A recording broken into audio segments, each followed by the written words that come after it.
ketemukan belum menyanggupi atas permohonan Brahma Sanggapati dengan mengatakan terbukalah pintu kehidupan abadi bagi mereka yang mempunyai keyakinan.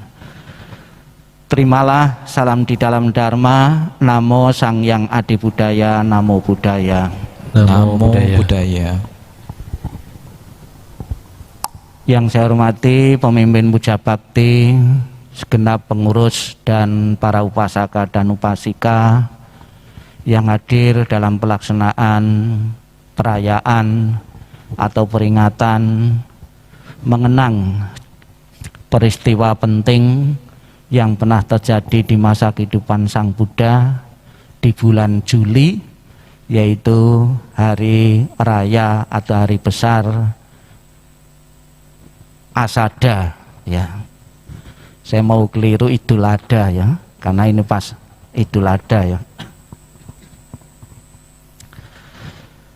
Di saat momen bulan Juli ini kita akan bersama-sama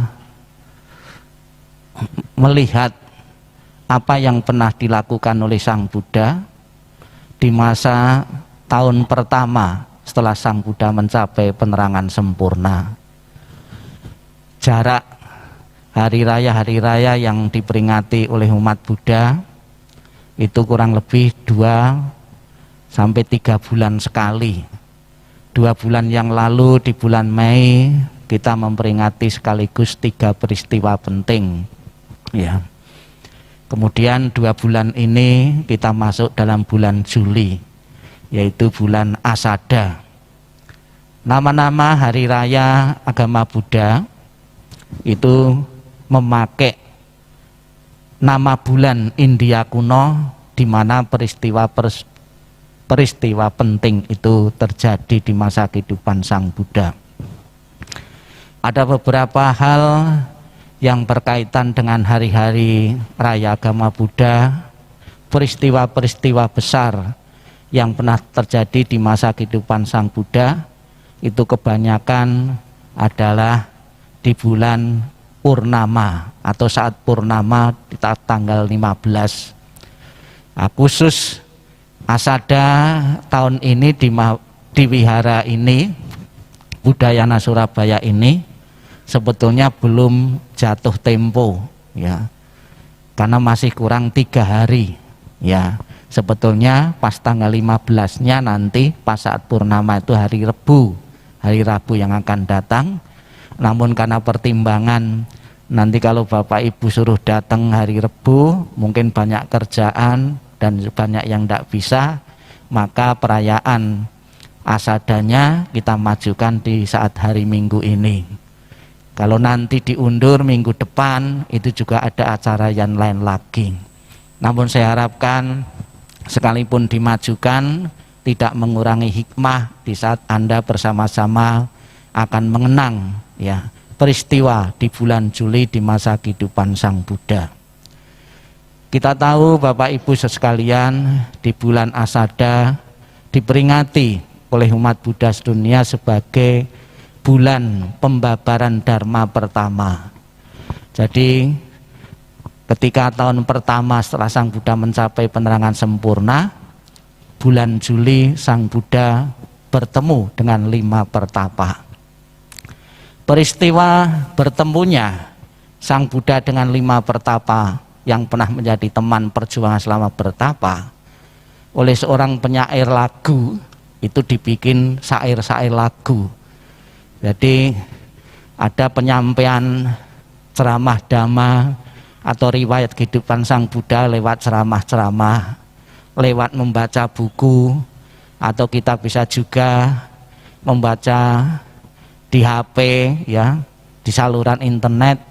Namun juga bisa menggunakan lagu-lagu peristiwa tentang Asada ini untuk mengingatkan kembali dan apa saja yang dilakukan Sang Buddha di bulan Juli ini. Marilah kita bawakan sebuah lagu, ya, Asada, ya,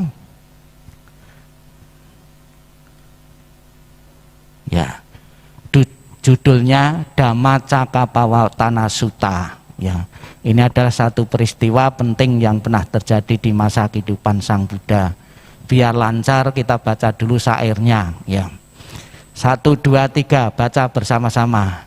Pertama kali Sang Buddha berkhotbah di Taman Rusa Isipatana, telah diputarnya roda dhamma bagi dunia. Pertama kali Sang Buddha berkhotbah di hadapan 5 orang pertapa. Sungguh tiada tara dhamma yang dibabarkannya. Ref, Dhamma Cakkappavattana Sutta, ajaran pertama Sang Buddha. Sekali roda dhamma telah diputarnya, tiada yang dapat menghentikannya. Ajaran agung pertama Sang Buddha adalah 4 kesunyataan mulia, maka jalanilah 8 jalan utama. Ya, nanti kembali ke rep. Ya, Sang Buddha membabarkan dharma kepada 5 pertapa. Telah mencapai penerangan sempurna, ada aktivitas Buddha di bawah pohon Bodhi dan pohon-pohon yang lain, ya, itu tidak langsung meninggalkan tempat untuk dalam mencapai pencerahan. Ada beberapa yang dilakukan oleh Sang Buddha, yaitu di saat mengakhiri masa puasa selama 7 minggu atau tepatnya 49 hari, Sang Buddha menerima persembahan dari 2 saudagar kaya yang bernama Tapusa dan Balika, yang berupa makanan madu dan nasi. Dan kita bisa lihat 2 saudagar ini saudagar yang kaya, ya, karena dia mempunyai 500 kereta, ya, berisi dagangan semua. Namun bukan berarti Bapak Ibu kalau setiap di kitab suci itu kita ada bilangan 1000 atau 500 itu jumlah yang sesungguhnya, enggak. Ada beberapa kitab suci itu memakai bahasa atau bilangan hiperbola, bahasa yang dilebihkan, artinya banyak, ya. 500 itu artinya banyak kereta, ya, bukan sekaligus 500 kereta itu, enggak. Kan rasanya kan enggak mungkin, ya, 500 kereta, ya, banyak kereta gitu loh. Kemudian kepada Sang Buddha, ini Tapusa dan Balika ini mempersembahkan makanan, ya. Ini gambar yang lain, ya. Karena seorang Buddha itu dari zaman dulu itu tidak pernah menerima dana makanan itu langsung diterima di tangannya. Kemudian ada seorang dewa dari 4 penjuru berdana pata masing-masing, dan 4 pata itu disatukan, ya, jadi 1 pata, ya. Nah, kalau zaman sekarang para biku itu menerima dana makanan itu ada biku-biku yang sudah mempersiapkan diri membawa kain kuning, ya, dengan harapan itu umat itu tidak menyentuh tangan biku, jadi ditaruh di tempat kuning, kain kuning itu, ya. Itu. Kemudian Sang Buddha juga sempat memberikan dhamma, ya. Kenapa, ya, sempat memberikan dhamma kepada Tapusa dan Balika ini? Ini terbukti bahwa setelah meninggalkan atau mau meninggalkan Sang Buddha, Tapusa dan Balika itu menyatakan berlindung kepada Buddha dan Dhamma. Pasti saat ketemu pernah diberikan ajaran dhamma, namun tidak pernah diceritakan dhamma seperti apa. Namun kemungkinan besar dhamma yang sesuai, yang mudah dipahami oleh umat, ya, menyatakan.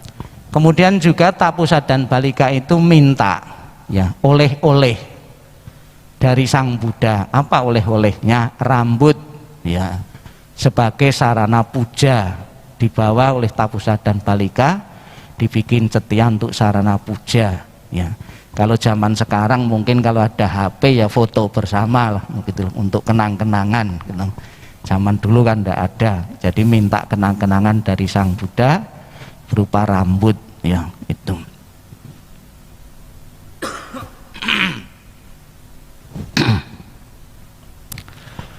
Setelah ketemu Tapusa dan Balika, ya, Pada mulanya Sang Buddha enggan untuk membabarkan dharma karena dharma yang telah diketemukan itu sangat dalam, tidak mudah, tidak semua orang itu paham kalau disampaikan, sehingga akan ragu-ragu Sang Buddha ini. Karena Brahma Sanggapati penguasa pada waktu itu ya bisa membaca pikiran Sang Buddha, kemudian menghadap Sang Buddha dan memohon Sang Buddha untuk tetap membabarkan dharma, karena ada beberapa orang yang di matanya sedikit kekotoran batin. Nah, peristiwa ini sampai sekarang di saat puja bakti, di saat dihadiri para biku, itu dipakai untuk permohonan Brahma, ya, memohon ceramah dhamma, ya. Kemudian bikunya mewakili Sang Buddha menjawab, terbukalah pintu kehidupan abadi bagi mereka yang mau mendengar dan mempunyai keyakinan, ya. Terbukalah keabadian bagi mereka yang mau mendengar dan mempunyai keyakinan.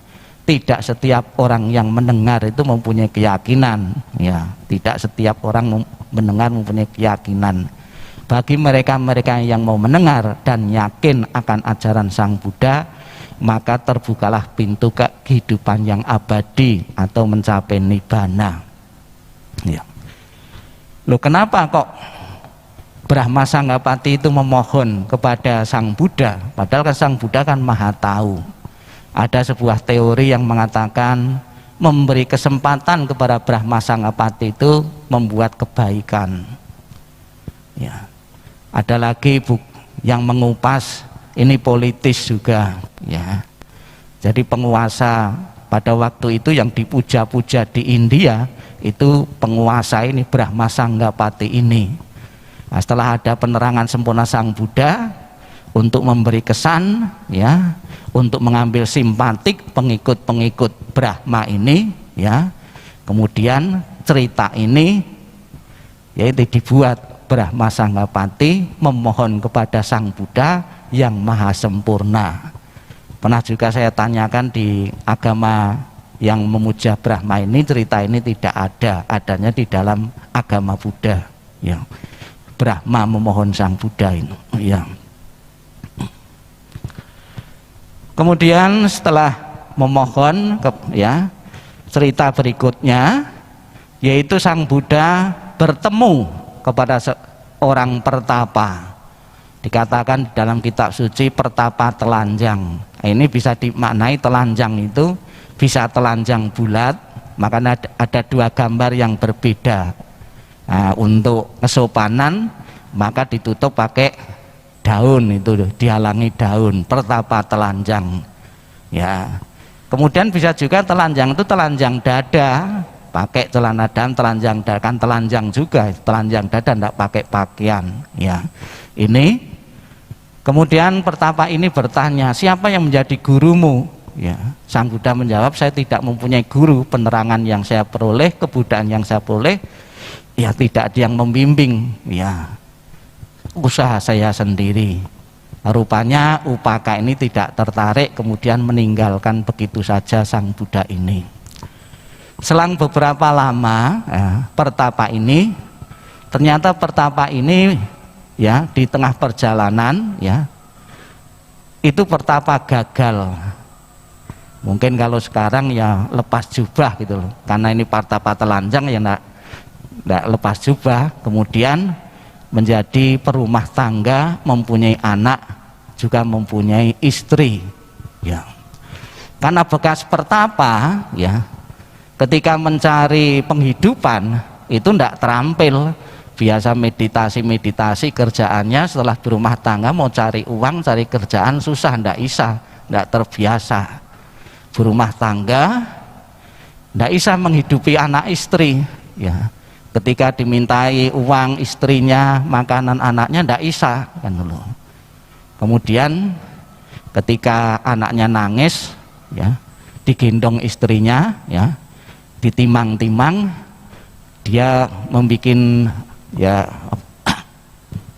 omongan bahwa laki-laki itu, ya, kamu adalah laki-laki itu adalah pertapa yang gagal, yaitu suaminya sendiri itu. Dia cerita dengan anaknya, mendengar istrinya omong seperti itu, ya tersinggung ya. Kemudian dia ingat pada satu kesempatan dulu saya pernah ketemu dengan Buddha gitu. Kemudian dia meninggalkan kehidupan rumah tangga dan menemui Buddha ini dan menjadi seorang biku ya.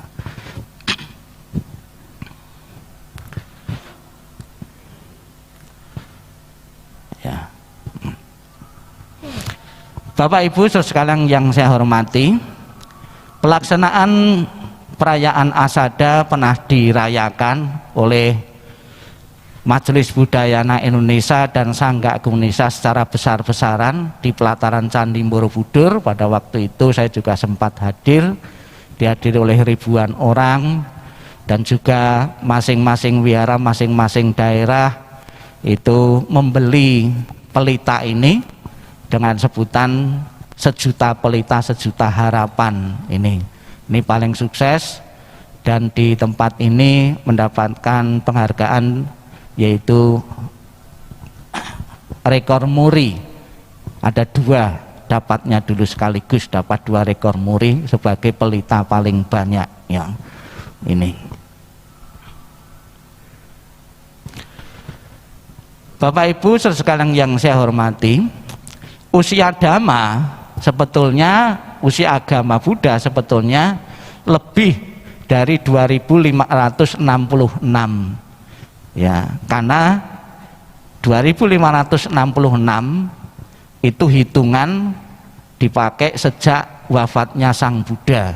Nah, Dhamma kan sudah tahun pertama, jadi yang betul ya itu ditambah 45 usia Dhamma, usia agama Buddha itu ya kurang lebih 2611 usia agama Buddha ini ya.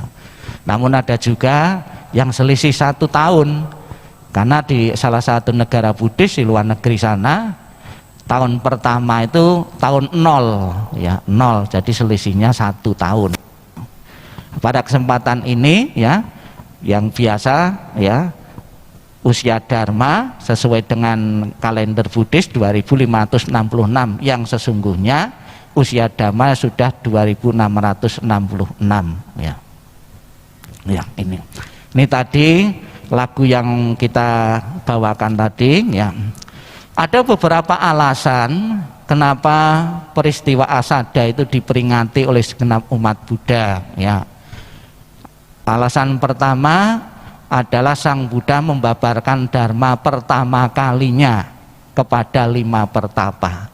Sebetulnya yang ingin ditekankan itu bukan masalah pertamanya, bobot Dhamma yang diberikan kepada 5 pertapa ini. Sebab kalau pertama kan tadi Sang Buddha sudah bertemu Tapusa dan Balika tadi, pasti juga memberikan Dharma untuk pertama ya. Namun Dhamma yang diberikan kepada Tapusa dan Balika dengan Dhamma yang diberikan kepada biku ini berbeda bobotnya. Kenapa 4 kesunyataan mulia ini tidak diberikan kepada Tapusa dan Balika? Tentunya bagi umat awam itu terlalu berat ya. Pada waktu itu belum siap ya, bahkan sampai sekarang pun juga tidak semua ya itu diterangkan 4 kesunyataan mulia itu langsung bisa paham.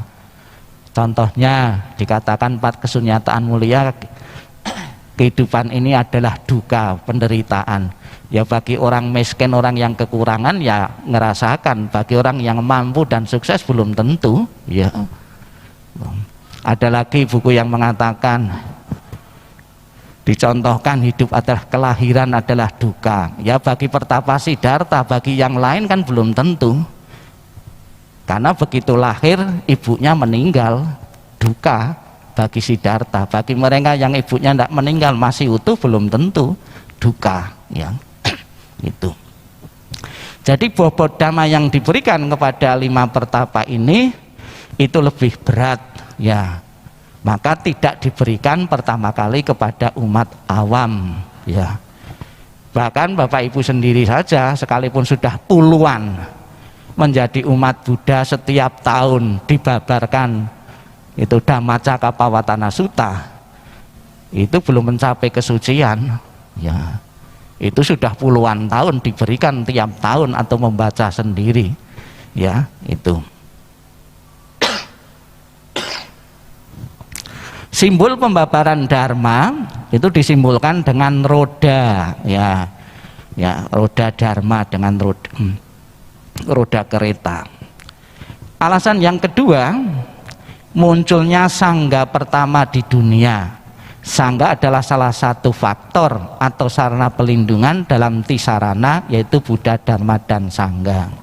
Mudahnya, sangga adalah organisasi Buddhis pertama, ya.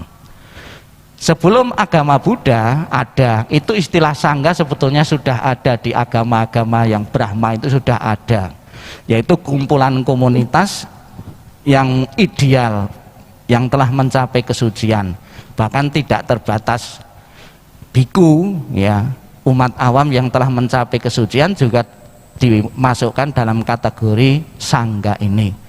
Jadi ketika Sang Buddha menemukan Dharma, membentuk satu organisasi Buddhis yang pertama, yaitu sangga, perkumpulan para biku ini. Loh, kenapa perlu organisasi, perlu sangga?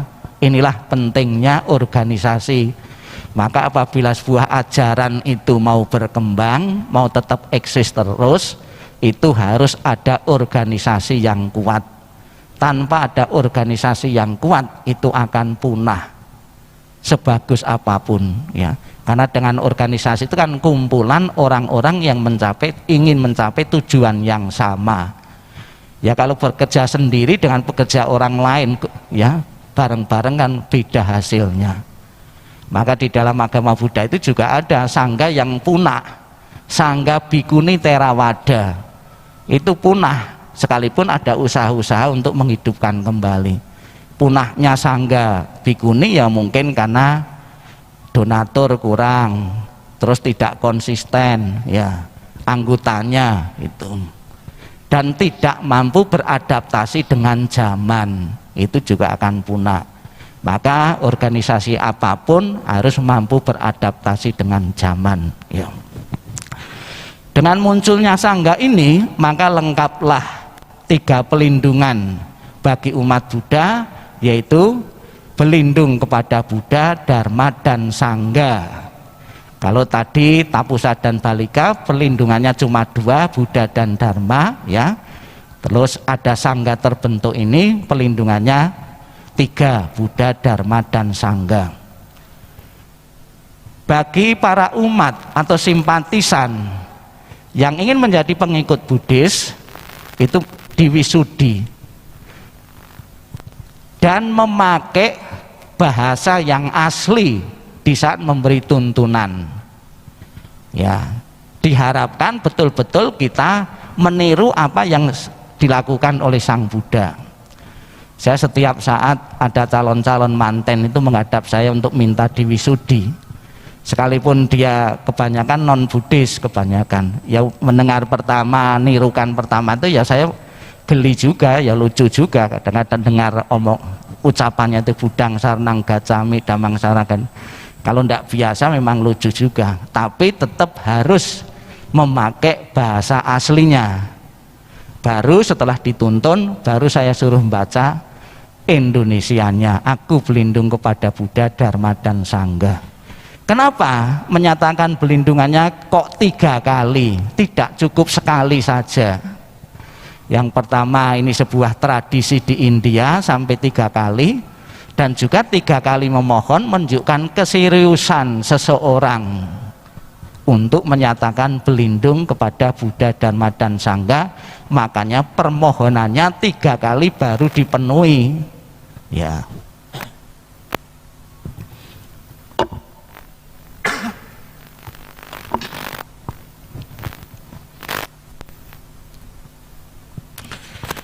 Datangnya bulan Asada bagi para biku, ya, itu memulai bulan atau masa wasa. Jadi kalau saat ini Asada, itu besok pagi sudah mulai wasa. Nanti hari Kemis itu para biku sudah mulai wasa. masa musim penghujan. Loh, di sini kok bukan musim penghujan malah musim panas loh ya kan gitu ya. Karena yang dipentingkan di sini ini bulannya, bukan masalah hujannya. Di India pada waktu itu ya masa wasa itu masa mulai musim hujan, tapi ketika di Indonesia iklimnya beda, tetap yang dipakai itu hitungan bulannya. Nanti kalau dipakai musim hujannya nanti kacau perayaan-perayaan itu ya. Itu jadi di saat masa wasa para biku biasanya menetap di satu tempat tertentu di kuti ya, di wihara ya. Nah, sekalipun para biku di saat masa wasa itu retret ya, namun tetap melakukan aktivitas-aktivitas bahkan lebih intensif lagi.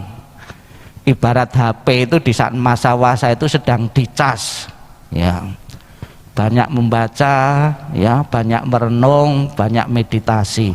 Kalau zaman dahulu sangat tergantung kepada guru-gurunya. Kalau sekarang tergantung pada buku-buku dan buka internet untuk mendapatkan pengetahuan-pengetahuan dhamma lebih seger lagi. Para biku yang tidak pernah berwasa, ceramahnya membosankan ya, karena ya itu saja ya yang diketahui ya. Maka para biku itu penting sekali agar ceramahnya itu temanya beda-beda, cerita beda-beda ya, disiplin menjalankan wasa ini ya. Kemudian juga bagi para umat ya yang membutuhkan pelayanan-pelayanan biku di masa wasa itu tidak serta-merta langsung dipenuhi, karena akan mengganggu ya para biku yang sedang retret, yang sedang berwasa.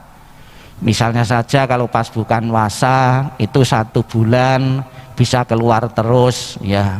Di saat masa wasa biasanya membatasi hanya undangan-undangan yang penting ya, atau belum sudah janjian sebelumnya itu baru akan dipenuhi ya. Itu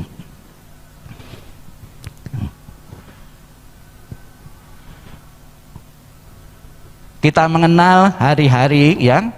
Hari Asada disebut hari Dhamma karena yang ditekankan adalah Dhamma. Hari Buddha, hari Sangga, hari Buddha, hari Waisak, hari Sangga adalah hari Katina. Apa yang diajarkan oleh Sang Buddha kepada 5 pertapa ini ya, mengajarkan tentang 4 kebenaran mulia kepada 5 pertapa. Nah, tolong diingat, jadi Bapak Ibu kalau punya anak, punya cucu, itu bisa juga diberi nama Buddhis ya. Nama pertapa-pertapa ini kan bagus juga ya. Misalnya saja anaknya biar jadi peramal, kasih nama Kondana karena ini peramal ya, peramal cuaca.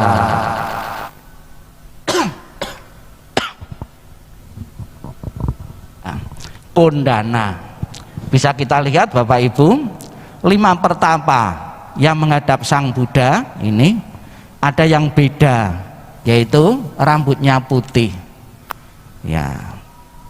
Kira-kira itu Kondana, rambutnya putih itu karena yang tertua.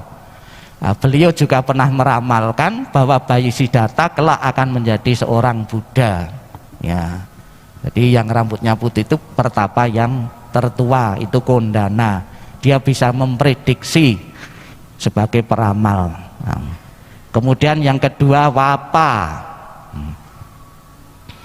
Bodhiya, Mahanama, terus Asaji. Biku Asaji itu biku pendiam ya. Ya. Ketika bertemu dengan Sariputra dan Moggallana ya, suruh menjelaskan tentang ajaran Sang Buddha, Biku Asaji mengatakan, saya masih murid baru, tidak mempunyai cukup pengetahuan atau kata-kata yang bagus, tapi saya akan sampaikan esensi ajaran Sang Buddha itu apa. Kemudian disampaikan Sariputra dan Moggallana ini ya, ini ya. Kemampuan para siswa ya, para pengikut beliau berbeda-beda ya. Maka Sang Buddha di dalam menerangkan 4 kesunyataan mulia pun dengan cara yang berbeda pula, ya. Ada yang begitu mendengar, ya, ceramah pertama ini langsung bisa mencapai kesucian pertama, Sotapanna, yaitu kondana. Dia paling cerdas, ya, bisa memahami Dhamma. Kemudian murid-murid yang lain perlu waktu 2 hari, ada yang perlu waktu 4 hari. Ketika mengulang ceramah yang 2 hari 3 hari, kondana sudah mencapai tingkat kesucian di atasnya lagi, diulang ya. Ya.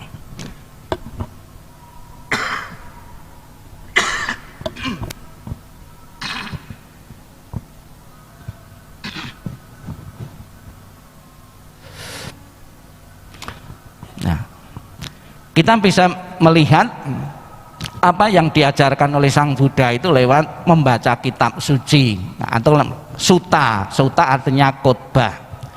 Khotbah-khotbah Sang Buddha selalu didahului dengan kata demikianlah yang saya dengar, bukan demikianlah yang saya baca, karena waktu itu belum, kitab suci belum ditulis, ya. Demikianlah yang saya dengar. Ini ditulis setelah 400 tahun Sang Buddha wafat, tulisan kitab suci itu. Dari belum 400 tahun itu secara oral, ya, diberikan mulut ke mulut. Maka sangat tergantung sekali kepada biku-biku senior, ya. Kalau sekarang ada buku, ada kitab suci, itu bisa belajar sendiri. Sekarang ada internet, juga tidak ada ajaran rahasia lagi. Sekarang semua sudah dibuka di internet, tergantung Bapak Ibu mau buka, ya, kitab suci. Bahkan agama lain pun langsung bisa kita kuasai, kita pelajari kitab suci, ya, di internet, ya, itu.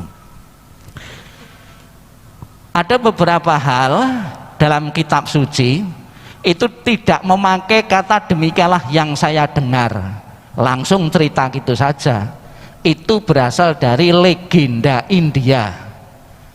Jadi kadang-kadang Bapak Ibu itu menerima cerita-cerita Buddhis itu sumbernya tidak selamanya dari Tipitaka, dari legenda India. Biasa legenda India itu menggunakan kalimat-kalimat hiperbola yang dilebih-lebihkan. Misalnya saja bayi Siddhartha lahir langsung bisa berjalan, langsung bisa omong, ya, bicara, ya, itu legenda India.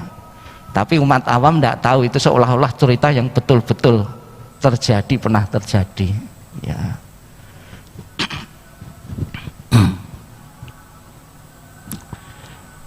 Kepada 5 pertapa Sang Buddha berpesan, para biku, ada 2 hal yang berlebihan ekstrim yang tidak patut dilaksanakan oleh mereka yang telah meninggalkan kehidupan berkeluarga. Bagi para biku, ya,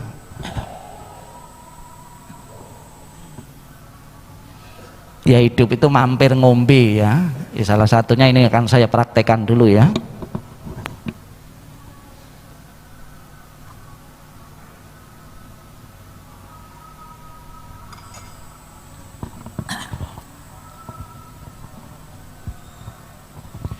Menghindari 2 hal yang ekstrim, ya. Ekstrim yang pertama, menuruti pemuasan nafsu indera yang tidak berharga dan tidak berfaedah, kasar dan duniawi. Ini pesan Sang Buddha kepada 5 pertapa, ya. Menuruti pemuasan nafsu, ya, telinga, lidah, tangan, sentuhan, kuping, ya, kepengen mendengarkan yang indah-indah, yang bagus-bagus, yang lesat-lesat, ya. Itu dicontohkan juga kesenangan indria.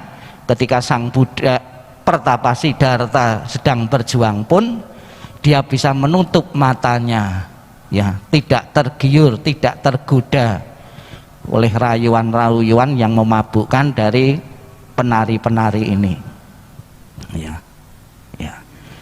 Ini tidak selamanya juga di saat meditasi kusuk itu langsung kita bisa memadamkan keinginan-keinginan nafsu-nafsu indria, ya. Ada lagi yang ditanya itu, kamu di saat meditasi apa yang kamu renungkan, yang kamu lihat? Pacar saya, karena jarak jauh pacarnya. Ya. Di kalangan biku, ya, masalah kesenang-senang indria ini sangat ditekankan sekali, ya. Bahkan apabila, ya, seorang biku melakukan satu pelanggaran, ya, itu bisa dipecat, bisa dikeluarkan dari keanggotaan sangga apabila melakukan beberapa pelanggaran-pelanggaran yang terkait dengan indria-indria, ya. Ini juga ada hubungannya juga, sudah jadi biku, ya, kemudian juga pamer kesaktian, ya, itu ada hubungannya dengan pamer juga. Makanya ada biku di luar, saya pernah dengar itu ada betul-betul biku itu memang berlatih, namun ada juga gugur kewajiban negara, ya, yang gugur kewajiban negara. Ada juga memang dipakai untuk atraksi-atraksi cari uang, ya, itu ada, pakai jubah biku, pakai pakaian biku. Nah, ini sebetulnya tidak boleh menurut Winaya, ya. Nah, ada lagi, tidak selamanya orang pakai jubah itu langsung bisa memadamkan keinginannya, ya, nafsu, ya, seksnya kepada seorang wanita. Kan banyak toh kejadian-kejadian seorang biku skandal dengan wanita, ya, itu. Maka Sang Buddha berpesan bahwa, ya, tidak boleh memuaskan kesenang-kesenangan indriawi, ya. Maka saya katakan di depan tadi, seorang umat awan mau ngasih apa-apa biasanya ada kainnya. Ada lagi dalam lingkungan wihara juga, apa namanya, bikin pernapasan buatan, ya, membantu pernapasan buatannya, membantu pernapasan itu, ya. Padahal kan itu juga sentuhan-sentuhan indriawi, ya. Biku sedang berpindah patah juga. Nah, ini juga belum bisa mengendalikan indrianya, ya, pasang dupa, ya, ya, dupa rokok. Ya, memang di negara-negara Buddhis saya pernah melihat itu juga biasa, umum, ya, di luar negeri itu biasa, ya, tentunya tidak semua, ya, itu ada yang masih ngerokok. Namun kalau umat Buddha di Indonesia itu belum bisa menerima seorang biku itu ngerokok, lebih-lebih sering ngasih ampo ke biku, ampunnya dibelikan rokok, ya, kita tidak rela, ya, uang ampo dibelikan rokok, ya. Ini di sana memang. Maka di Indonesia ada guru-guru yang senior itu bikin peraturan, selama kamu menjadi muridku tidak boleh merokok sekalipun kamu berasal ditapiskan di luar negeri, itu. Tapi namanya itu rokok itu enak, ya, tidak sedikit yang nyuri kesempatan juga ada, ya. Misalnya saja pas wihara itu ada tukang-tukang belikan rokok, alasannya untuk tukang, ya, sebagian untuk tukang, sebagian ya untuk dirinya sendiri, ya.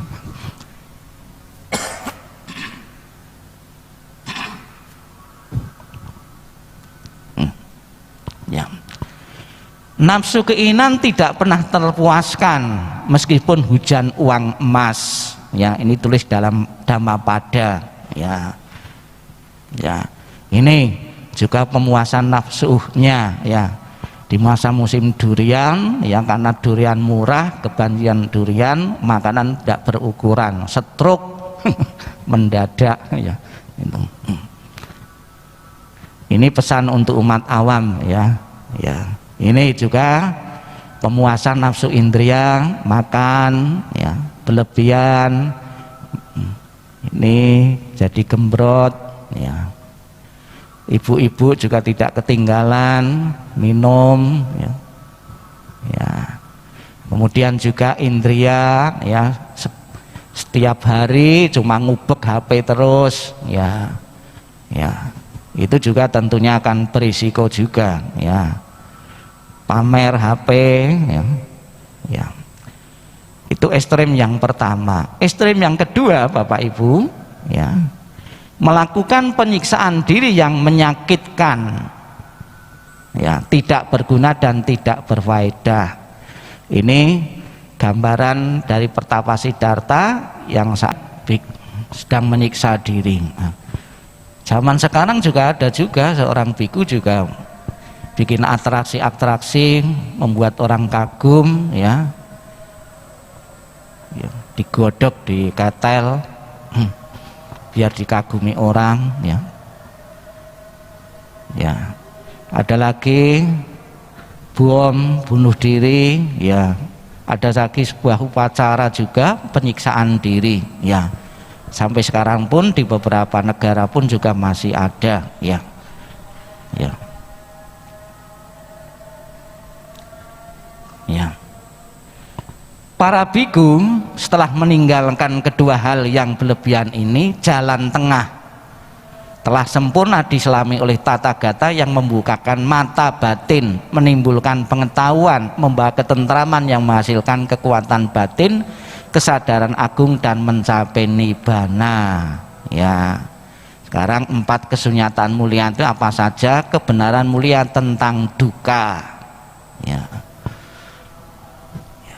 Kebenaran tentang lenyapnya duka, kebenaran mulia tentang jalan menuju lenyapnya duka.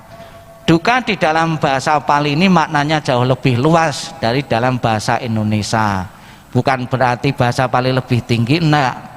Biasa bahasa-bahasa tradisional, bahasa daerah itu kan perbendaraan katanya itu kan kurang, ya. Beda dengan bahasa-bahasa modern kan sudah ada istilah-istilah sendiri, maka maknanya jauh lebih luas duka dalam bahasa Pali, ya. Ini. Nah, kemudian 8 jalan utama, ya, yang diajarkan oleh Sang Buddha. Kalau diringkas dari 8 itu menjadi 3, sila, samadhi dan panya. Inilah Bapak Ibu yang diajarkan oleh Sang Buddha, diajarkan kepada 5 pertapa, dan setiap saat kita bahas lewat pembicara-pembicara di wihara-wihara, esensinya adalah yaitu 8 jalan utama ini. Sadu, sadu, sadu.